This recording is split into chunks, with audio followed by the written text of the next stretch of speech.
again, it's Maguire, Joey John Maguire. There is only one, the Chelsea poet and British poet. Just out of hospital, having had my long-awaited hip operation, which I'm hoping, and it looks like, is going to be a success. Still in a lot of pain. I think we're coming up to 3 weeks down the line. I had this done on the 19th of October. How long is that? Maybe only 2 weeks. Yeah. Anyway, my latest book, The Unshackling of Innocence, and playing catch up on the poems I've written. I've been too ill to upload anything, and I'm in a lot of pain now actually, and I've had 2 pints on top of my painkillers. But this poem is called My Quandry.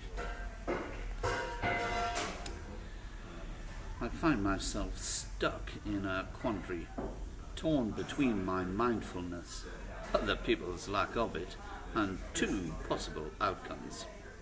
I sit perplexed with my heart, always yearning for the best, whilst my mind is playing messenger, constantly delivering the worst. Everywhere I look, my eyes search only for good, but sadly my view is constantly soured by the evil I see lurking in the shadows. Where once I trusted human nature, believed there was goodwill in all men, I now see only blinkered morons with pumped-up, self-important opinions. I'm forced to sit and watch as my world implodes, as others whiz past, caring for no one other than themselves.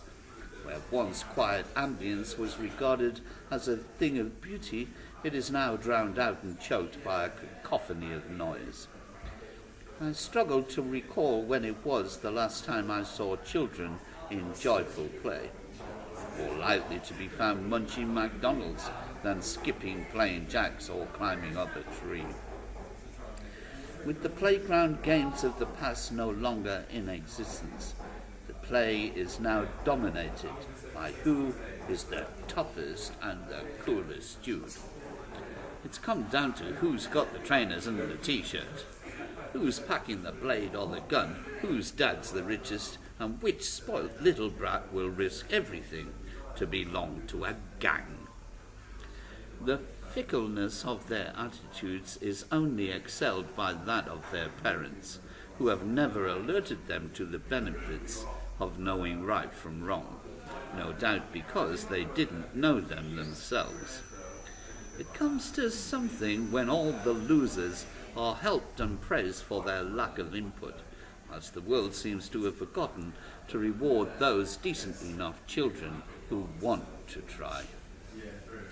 The world prefers to reward offenders, forgets to value and respect those who have always been the gatekeepers and protectors to the vulnerable underbelly of our society. Too scared to stand and walk alone, the lowlife pack to sit in moronic judgment of anything that threatens to show them up to be stupid, jealousy being the catalyst of their vitriol. We live in a world where everyone has decided to be right about everything, where decency has flown the nest only to be replaced by complacent spite. Caring, if it exists at all, seems to stop at the front door, outside of which they are fiercely defensive, camaraderie a thing of the past. Welcome to the 21st century. We live in a rat race where everyone's child can do no wrong.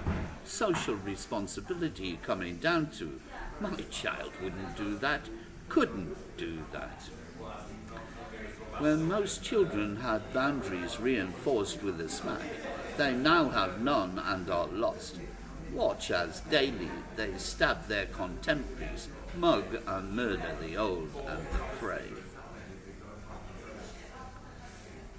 They know no discipline, only contempt for those too weak to enforce it. They despise their parents. They perceive to have failed them, and rightly so.